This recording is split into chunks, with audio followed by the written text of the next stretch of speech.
በዚህ ዓለም ውስጥ ሽሬድ በመባል የሚታወቅ መርዛማ ንጥረ ነገር በመላው ዓለም ተሰራጭቶ ሰዎች ትውስታቸውን እንዲያጡ እያደረገ ነው። አንድ ተጓዥ በጫካ ውስጥ መጠለያ ለመፈለግ ሲሞክር ያለ ፍቃድ መግባት የተከለከለ ነው የሚል ምልክት ያለበት ትልቅ የመስታወት ቤት ያገኘ ሲሆን ቢሆንም ግን ተጠግቶ ሄዶ በመጨረሻም ቢ ትተኩስበታለች። በዚህ ቤት ውስጥ አንድ እናትና ልጆቿ ቢ፣ ኤቪ፣ ዴዚ እና ጌብ የሚገኙበት ገለልተኛ ቤተሰብ እንደሚኖሩ ታውቋል። እናትየው ህልውናቸውን ለማረጋገጥ ሙሉ ስርዓትም ቀርጻለች። ይህም ለምግብና ለንጹህ አየር የሚሆኑ የራሳቸውን አትክልቶች ማልማትን እንዲሁም ትውስታቸውን ለመርዳት ሁሉም ሰው የስማቸው መጀመሪያ ፊደላት ያለባቸውን የአንገት ሐብል እንዲያደርጉ ማድረግን ያካትታል። ወደ ውጪ በሚወጡበት ጊዜ ሁሉ ራሳቸውን ለመጠበቅ ጭንብል ያደርጋሉ። ነገር ግን ጌብ ትንሽ ልጅ እያለ አንድ ጊዜ ማድረግ ስለረሳ አሁን መጥፎ ቀን ሲሆንበት ከአልጋው ጋር መታሰርን የሚጠይቅ እንደ አእምሮ ዝግመት ያለው ሁኔታ ደርሶበታል። ከውጪ የመጡ ሰዎች ወደ ቤቱ እንዲገቡም አይፈቀድላቸውም። በንብረታቸው ላይ ለመርገጥ የሚደፍር ማንኛውም እንግዳ መጀመሪያ የጠፋው ወንድማቸውን ሉካ ለመሆኑ ከተረጋገጠ በኋላ ወዲያውኑ የሚተኮስበት ሲሆን ሉካ ከተመለሰ ማንነቱ የሚለይበት የይለፍ ቃል ማወቅም አለበት። አንድ እንግዳ ሲገደል ልጃገረዶቹ ለስርዓት አምልኮና ለማዳበሪያነት የተወሰኑ የሰውነት ክፍሎችን ሲወስዱ የቀረውን ደግሞ ውጪ ይቀብራሉ። ዛሬ ቢ የተኮሰችበት ሰው በአንዱ ኪስ ውስጥ ፎቶግራፍ ነበረው። ስለዚህ ከማስወገዳቸው በፊት ኤቪ ለራሷም ወስዳው ቆይታን ፎቶግራፉን በአትክልት ስፍራ ውስጥ ቀብራ በምታስቀምጠው ልዩ ሳጥን ውስጥ ተደብቀዋለች። ለስርዓት አምልኮ ጊዜው ሲደርስ ቤተሰቡ በሰውነት ክፍሎቹ ዙሪያ ተሰባስበው የመስታወት ቤቱ ጥበቃ ስላላቸው ምስጋናቸውንም እየገለጹ እናት ከቤተሰቧ ጋር እዚህ የመስፈሯን ታሪክ የሚወክሉ ስዕሎችን በመስታወት ግድግዳዎች ላይ ሁሉ የሳሉ ሲሆን ይህም ላለመርሳት የገቡት ቃልም አካል ነው። አንድ ምሽት ቢ በውጪ የጥበቃ ተረኛ ሆና ሳለ አንድ እንግዳ ጭንብሉን አውልቆ ወደ ቤቱ ሲጠጋ በድንገት ተመልክታ ቢ በባትሪ ብርሃን የይለፍ ቃሉን እንዲነግራት ለማድረግ ብትሞክርም እንግዳው ግን መልስም አይሰጥም። ስለዚህ ልትገለው ይገባ ነበር። ነገር ግን በሆነ ምክንያት ፊቱን ማየቷ በቢ አይኖች ውስጥ የሆነ ነገር እንዲበራም ያደርጋል። እንግዳው ራሱን ሲስት ቢ ደንቦቹን ጥሳ ወደ ውስጥ ልታስገባው ወስና እናት በግልጽ ተቆጥታለችና ልታስወግደው ብትፈልግም ነገር ግን ዴዚ ሁለተኛው ሕግ በመቅደስ ውስጥ ማንኛውም ነገር ቅዱስ ነው እንደሚል ስትጠቁም ስለዚህ አሁን እንግዳው በጥበቃቸው ስር ነው ማለት ነው። እናት ቢያንስ አጋጣሚውን ተጠቅማ የእንግዳውን የተጎዳ እግር በማየት ልጃገረዶቹ ቁስልን እንዴት እንደሚሰፉ ለማስተማርም ትወስናለች። በሚቀጥለው ቀን ጠዋት እንግዳው በአልጋ ላይ ታስሮ ይነቃና ቢ ወለሉ ላይ አጠገቡ ተኝታማ አግኝቷት ጌብም ታስሮ የነቃ ሲሆን አልጋው ላይ መሽናቱን ሲያውቅ ስለዚህ ኤቪ እንክብካቤ እንዲደረግለት ቢን ለመፈለግ ሄዳ ቢ ከእንግዳው ጋር ለመሆንም በጣም የጓጓች ሲሆን ስለዚህ ጌብ አሁንም አልጋው ላይ መሆኑን ግድ ሳትሰጥ ኤቪ አንሶላዎቹን በፍጥነት እንድታነሳ ረድታት። ከዚያም ኤቪ ጌብን ብቻዋን እንድታጠብ ስትተዋት ይህም በወንድምና እህት መካከል የማይመች ሁኔታም ይፈጥራል። ከዚያም ቢ የእንግዳውን ጺም ለመቅረጽ ወደ እሱ ስትጠጋ ነገር ግን እሱ ቀድሞውኑ መንቃቱንም አውቃ ቢ ብትፈራም እንግዳው የማይፈልጋቸውን አንዳንድ ጥያቄዎችን ለመጠየቅ ስትሞክር ነገር ግን እንግዳው ሊመልሳቸውም አይፈልግም። ቢና ኤቪ ፋሻውን ከቀየሩለት በኋላ እናት ሰውየውን ለመጠየቅ ስትመጣ እሱም ስም እንደነበረው እንደማያስታውስ ይናገራል። ከስልጣኔ ምንም የተረፈ ነገር እንደሌለና የቀሩት ጥቂት ተጓዦች ትርፍራፊ እንደሚለቃቅሙ ወይም እንደሚረበው ያስረዳል። ከነሱ አንዱ እንግዳውን አጥቅቶት እንዳቆሰለውም ገልጾ አሁን ለመውጣት ተፈቅዶለት እንደሆነ ሲጠይቅ እናት ግን ስለነሱ ስለሚያውቅ ልትለቀው አትፈልግም። ስለዚህ መቆየትና እንደ ሁሉም ሰው መስራትም አለበት። ቆይቶም ኤቪ ጌብ በእንግዳው አጠገብ ምቾት እንዳልተሰማው ተረድታ ስለዚህ ቀደም ሲል ይሰራቸው የነበሩትን መጫወቻዎች በማሳየት ልታስደስተው ብትሞክርም እሱ ግን ምንም አያስታውሳቸውም። ቢ የበለጠ ጽንፈኛ ነችና ጌብን ወደ እንግዳው በማቅረብ ፊቱን እንዲነካና ሁሉም ተመሳሳይ መሆናቸውን እንዲያረጋግጥ ስታደርገው ነገር ግን ጌብ አሁንም ጥርጣሬ አለው። በሚቀጥለው ቀን ጠዋት እንግዳው ለደህንነት ሲባል አሁንም ቢታሰርም በአትክልት ስፍራ ውስጥ እንዲሰራ ይላካል። ቢ በእሱ መሳቧን ስትቀጥል ስለዚህ አንድ ሳህን ፍራፍሬ አምጥታለት እንጆሪ ሲመርጥን በማየቷ ተደስታ እንዲሁም ማንበብ እንደምታስተምረውም ቃል ገባችለት። ኤቪ በቤት ውስጥ ስራ እርዳታ በሚያስፈልጋት ጊዜ ሁሉ ቢ ከእንግዳው ጋር ብዙ ጊዜ ለማሳለፍ ስትል ኤቪ ብቻዋን እንድትሰራ ለማድረግም ትሞክራለች። ይህ ኤቪን አበሳጭቷት ቢን ማንኛውንም የማታውቀውን ሰው ማመን እንደማትችል እንድታስታውሳት ሲያደርጋት ቢ ግን ለሱ ያላት ፍቅር ቀድሞውኑ በጣም ጠንካራ ስለሆነ ችላ አለቻት። መስኮቶቹን እንደገና የመዝጊያ ጊዜ ሲደርስ ቢ ምስሎቹ የእነሱን ታሪክ እንደሚወክሉ ለእንግዳው እየገለጸችለትም እየሰራች እንግዳው የአንድ ወንድ ስዕል አስተውሎ ስለሱ ሲጠይቃት ቢም እሱ የሷ ሁሉ ነገር እንደነበረ ትመልሳለች። በራት ሰዓት ቢ እንግዳው ጠረጴዛው ላይ እንዲቀመጥ ለማድረግ ስትሞክር ነገር ግን እናት የሉካን ቦታ እንዳይወስድ ከልክላው ከአትክልቶቹ ጋር እንዲቀመጥ ልካው እንግዳው ሉካ ማን እንደሆነ ሲጠይቅ የተረፉ ሰዎችን ለመፈለግ ሄዶ ያልተመለሰ ወንድማቸው መሆኑን ይረዳል። ቀናት ሲያልፉ የእንግዳው እግር ቀስ በቀስ እየተሻሻለ ዴዚ እንስሳ አይታ ስለማታውቅ ስለ እንስሳት ስትጠይቀው ስለዚህ እንግዳው ፈረስ ስሎ ቢላዋ ካመጣችለት ለሷ እንደሚቀርጽላትም ቃል ይገባል። ስለዚህ ዴዚ ከእህቷ ቅርጫት ውስጥ ቢላዋ ሰርቃ አምልጣ ዴዚ ከእንግዳው ጋር ስትጫወት ማየትም ጌብን እያስቀናው እናያለን። ከተወሰነ ጊዜ በኋላ እንግዳው ለዴዚ የሚሆን የፈረስ ቅርጽ ያለው ፐዘል ሰርቶ ጨርሶ ጌብ ሲያገኘው እንግዳው እንዲጫወትለትም ሲፈቅድለት፣ ነገር ግን ጌብም ሊፈታውም አልቻለም። ቦታው እየተወሰደበት እንደሆነ በመሰማቱ ጌብ በጣም በኃይለኛ ንዴት ነገሮችን መወርወርና መበታተን ጀምሮ ልጃገረዶቹ እሱን ለማየት ሲመጡም ሊያስቆሙት አልቻሉም። አስቸኳይ ሁኔታ ስለሆነ እንግዳው ዴዚን እንድትፈታው አሳምኗት ጌብን እንዲረጋጋ መሬት ላይ ጥሎም ይዞት በምሽት ቢ በመስታወት ውስጥ ራሷን አይታ በጌብ ንዴት ምክንያት በፊቷ ላይ የደረሰውን መጎዳት ትመለከታለች። እንግዳው ስለሱ ሊቀልድባት ሲቀርባት ቢ ሳታስበው ሉካ ብላ ስትጠራው እንግዳውም እሱ ሉካ ሊሆን እንደማይችል እንደሚያምን ምክንያቱም ለቢ ወንድም ሊሰማው የማይገባው ነገር እንደሚሰማው ሲገልጽ በሚያስደንቅ ሁኔታ ቢ ይህንን በመስማቷ ትደሰታለች። ምክንያቱም ሉካም ለሷ የተከለከሉ ነገሮች ይሰሙት ነበር። ቤተሰቡ እንግዳውን ከእንግዲህ አያስሩትምና በቤት ውስጥ በነፃነትም መዘዋወር ይችላል። አንድ ቀን ጠዋት እንግዳው ኢቪን ከሳጥናዋ ጋር አግኝቷት ስለሱ ሲጠይቃት ኢቪም ከሉካ ጋር ትጫወትበት የነበረ ጨዋታ እንደሆነ ትገልጻለች። እንግዳው መጫወት ቢፈልግም ኢቪ ግን ሉካ ስላልሆነ ፈቃደኛ አይደለችም። በተጨማሪም እሱ የውጪ ሰው ስለሆነ በአትክልቱ ስፍራ ውስጥ እንደ መዘመር ባሉ ስርዓቶች ላይ መሳተፍ እንደሌለበት ብትጠቁምም እንግዳው እነዚያ ስርዓቶች ማን እንደሆኑ ለማስታወስ የሚደረጉ መሆናቸውን ስለሚያውቅ በሱ ሐሳብም አይስማማም። እሱም ማስታወስ እንደሚያስፈልገውን ፍንጭም ይሰጣል። በኋላም ስለ ሳጥኑ ለመጠየቅ ወደ ዴዚና ቢ ሄዶ ዴዚ በጣም ትንሽ ስለነበረች ባታስታውስም ቢ ግን በደንብ ታስታውሳለች። ምክንያቱም ሉካ ሁል ጊዜ የቢ ተወዳጅ የሆኑትን እንጆሪዎችን በውስጡ ይደብቅ ነበር። ቆይቶም እንግዳው ኤቪን ስላስቀየማት ይቅርታ ለመጠየቅ ወደ እሷ ሲሄድ ሆኖም ኤቪ አሁንም አታምነውምና በዚያ ቀን በጥበቃ ተረኛ ብትሆን ኖሮ እንደምትጠቁስበት ትናገራለች። እንግዳው በጥበቃ ፈረቃው ስለመርዳት ቢፈልግም ኤቪ ግን ራሱን እንዲጠብቅ ብቻ ነግረው ሲወጣ እንግዳው ከእናት ጋር ተገናኝቶ እሷም ሁሉም ነገር ዓላማ እንዳለውና ለሱም ያሰበችው ዓላማ እንዳለ ነገር ግን ዓላማውን ከኤቪ እንደማያገኘው ነገረችው። በሚቀጥለው ቀን እህቶቹ በአትክልቶቹ ላይ እየሰሩ ሳሉ በድንገት እንግዳው ለቢ እንጆሪ ትቶላትም አለፈ። በቢ አይን ይህ እሱ በእርግጥ ሉካ መሆኑንና መርሳቱን የሚያሳይ ምልክት ነው። ኤቪ ግን አሁንም የማታለል ዘዴ እንደሆነ ታስባለች። ከሰዓት በኋላ ግንኙነታቸውን ወደ ሌላ ደረጃ ለማድረስ እንግዳው በጥበቃ ፈረቃዋ ወቅት ቢን ተቀላቅሏት ቢ ሌላ ተጓዥ ላይ መተኮስ ቢኖርባትም እንኳ እንግዳው እርካታን ይሰጣት ጀምሮ እሱም አያቆምም። አዲሱን ሰው ገድላው አካሉ እንደተለመደው እንክብካቤ ተደርጎለት ያ ሲያልቅ ቢና እንግዳው በቤቱ መግቢያ ላይ የፍቅር ጨዋታም ይጀምራሉ። ግድግዳዎቹ ሁሉ ከመስታወት የተሰሩ በመሆናቸው ኤቪ ስታልፍም እያየቻቸው ይህ ደግሞ የቆየ ትውስቷንም ይቀሰቅስባታል። ከዓመታት በፊት ቢ ከሉካ ጋር ተመሳሳይ ነገር ስታደርግ አይታት ነበር። ይህ ትኩረቷ መከፋፈሉ ትንሹ ጌብ ያለመከላከያ ወደ ውጪ መውጣት ሲፈልግ ችላ እንድትለውም አድርጓት ነበር። በድንገት እንግዳው አንገቱን ከፍ ሲያደርግ ኤቪን ሲያያት እሷም ሮጣ በኋላም እንግዳው ኤቪን አግኝቷት ማየት ትወድ እንደሆነ ሲጠይቃት በዚህ የተናደደችው ኤቪ ከመውጣቷ በፊት እንደ እህቷ እንደማትታለል እየገለጸች አካፏንም ወረወረችበት።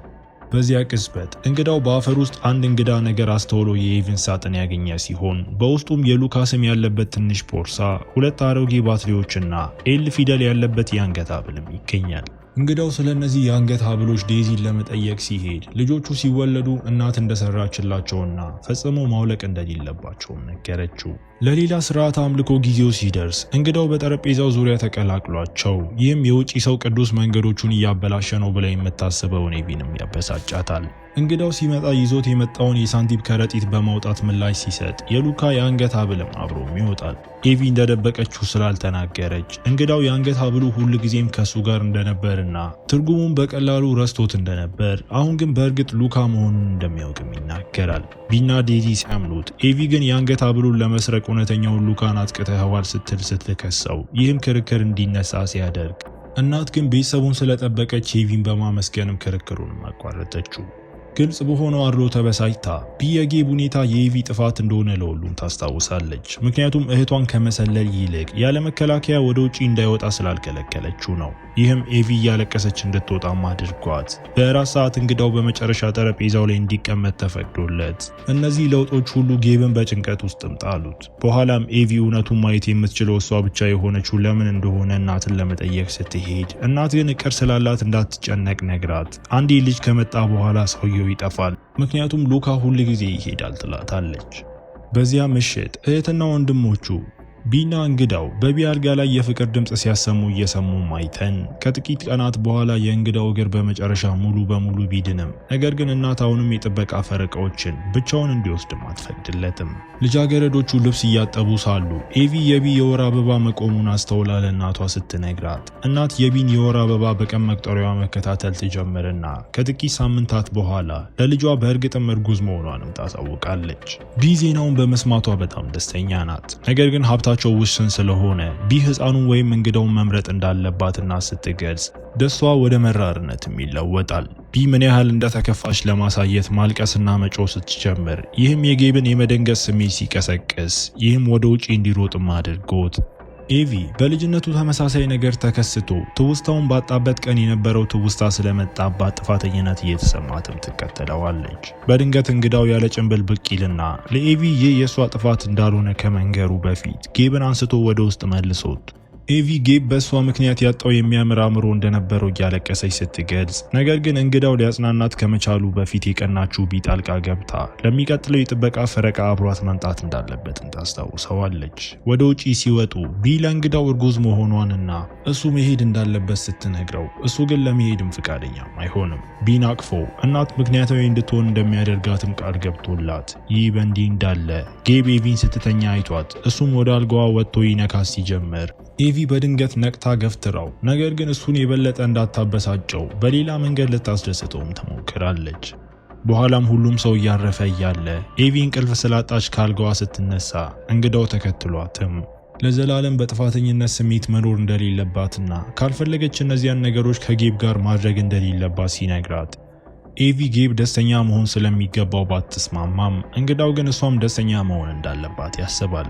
በሚቀጥለው ቀን እንግዳው ጌብ ለኤቪ ስላለው ስሜት እየቀለደበት እሷ እንደማትወደው ዝም ብላ እንደምታዝንለት ሲነግረው ይህም ጌብን ሲያበሳጨው መስኮት የሚሰብር ሌላ ንዴት እንዲወረውርም አድርጎት መርዛማው ንጥረ ነገር ወደ ውስጥ ከመግባቱ በፊት ልጃገረዶቹ ለመዝጋት ሮጠው እናትም ጌብን ስላደረገው ነገር ወቅሳው እንግዳው ግን በአጋጣሚ እንደሆነ ይናገራል። ቆይቶም እናት ጌብ ቁጥጥር ባጣበት በሁለቱም ጊዜያት በእንግዳው አቅራቢያ መሆኑ አጠራጣሪ ሆኖ እንዳገኘችው ትናገራለች። እንግዳው ጌብ የበለጠ አደገኛ እየሆነ እንደመጣና ምናልባትም ያለምንም ትውስታ እዚያ ውጪ ደስተኛ ሊሆን እንደሚችል እንደሚያስብ ሲናገር እናት ግን ውሳኔዋን ለመቀየርም ፈቃደኛ አይደለችም። ከማያውቁት ሰው ይልቅ ጌብን መያዝም ትመርጣለች። ምሽት ሲቃረብ እናት ጌብን ከአልጋው ላይ አስረው የተወደደ እንደሆነ እንዲሰማው አብረው ስላሳለፉት ታሪክ እያስታወሰችው ስትወጣ እናት እንግዳውን አግኝታው እሱም ሴትዮዋ እንደ ልጃገረዶቹ በቀላሉ እንደማትታለል ስለተረዳ እዚያው የአትክልት ስፍራ ውስጥ የአትክልት መሳሪያዋን በመጠቀም ሊገላት ወስኖ ከዚያ በኋላ እንግዳው አስክሬኑንና መሳሪያውን በጌብ አልጋ አጠገብ ትቶት እሱ እንዳደረገው ለማስመሰልም ይሞክራል። ጌብ ሲነቃና እናቱን ሞታ ሲያገኛት እንግዳው ብቅ ብሎ በግድያ ሲከሰው ይህም ጌብን አበሳጭቶት እንግዳውን እንዲያጠቃም አድርጎት ልጃገረዶቹ ጩኸቱን ሰምተው እንግዳው ጌብን ከሱ ሲገፋው ለማየት በሰዓቱ ሲደርሱ ስለዚህ ሰውየው ጌብ እናትን ገደለ ሲል ኤቪ አምናውን በእንባ ትወድቃለች። ቢ በጣም ስታዝን ነገር ግን ጌብ አድርጎታል ብላ ለማመን ፈቃደኛ አይደለችም። ስለዚህ ምናልባት ጌብ መጥፎ ህልም አልሞ ሳያውቅ እናትን ገድሏት ይሆናል የሚል ማብራሪያ ለማሰብም ትሞክራለች። ቆይቶም እንግዳው የታሰረውን ጌብ ጎኝቶ መስኮቱን ከመክፈቱ በፊት አፉን ለጉሞት ይህ ለበጎ እንደሆነ ይናገራል። እንግዳው የሚወዳቸው ሰዎች ሲበሰብሱ ማየት እንደነበረበትና እሱ ደግሞ መርሳት ይፈልግ እንደነበር ያስረዳዋል። ነገር ግን ጭንብሉን ሲያወልቅ መርዙም አልነካው። ለምን በሽታ የመከላከል አቅም እንዳለውም አያውቅም። ነገር ግን ትውስታ ማለት ህመም እንደሆነም ያውቃል። ስለዚህ መርዙን ወደ ውስጥ እንዲገባ ማድረግ ጌብን እንደገና ደስተኛ እንዲሆን እንደሚያደርገውም ገለጸለት። ልጃገረዶቹ የእናትን አስክሬን ለስርዓተ አምልኮ ማዘጋጀት ሲጀምሩ ነገር ግን ዴዚ የገዛ እናታቸውን እንዲህ ማድረግ የሚለው ሀሳብ ስለሚያስጨንቃት ኤቪ እንድትረጋጋ ይዛትም ሄዳ ሳጥኗን ጥላ መሄዷንም አታስተውልም።